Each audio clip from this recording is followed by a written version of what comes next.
ଓଡ଼ିଶାର ପ୍ରାଚୀନ ଓ ପାରମ୍ପରିକ ଲୋକନୃତ୍ୟ ଦଣ୍ଡନାଚର ସବୁଠାରୁ ପବିତ୍ର ଦିନ ହେଉଛି ମେରୁ ଯାତ୍ରା। ଚୈତ୍ର ମାସର ତପ୍ତ ଖରା ମଧ୍ୟରେ ଯେତେବେଳେ ଆକାଶରୁ ନିଆଁ ବର୍ଷେ, ସେତେବେଳେ ଭକ୍ତ ଓ ଭଗବାନଙ୍କ ମଧ୍ୟରେ ଦେଖିବାକୁ ମିଳେ ଏକ ଅପୂର୍ବ ସମ୍ପର୍କ। 13 ଦିନର କଠିନ ବ୍ରତ ପରେ ଦଣ୍ଡୁଆମାନେ ମେରୁଖୁଣ୍ଟ ନିକଟରେ ଏକତ୍ରିତ ହୁଅନ୍ତି।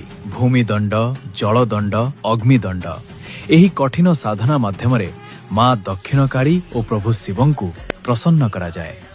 ବିଶ୍ୱାସ ଅଛି, ମେରୁ ଦିନ ଖୁଣ୍ଟରେ ଝୁଲି ରହିବା ଏବଂ ଅଗ୍ନିକୁଣ୍ଡ ଉପରେ ତପସ୍ୟା କରିବା ଦ୍ୱାରା ସମସ୍ତ ପାପ କ୍ଷୟ ହୁଏ।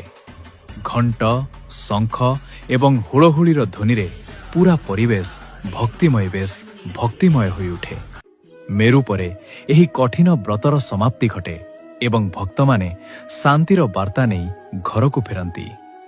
ଓଡ଼ିଆ ସଂସ୍କୃତି ଆମକୁ ଶିଖାଏ, କଷ୍ଟ ବିନା କୃଷ୍ଣ ମିଳନ୍ତି ନାହିଁ। ଆପଣ କେବେ ଏହି ଦୃଶ୍ୟ ନିଜ ଆଖିରେ ଦେଖିଛନ୍ତି କି?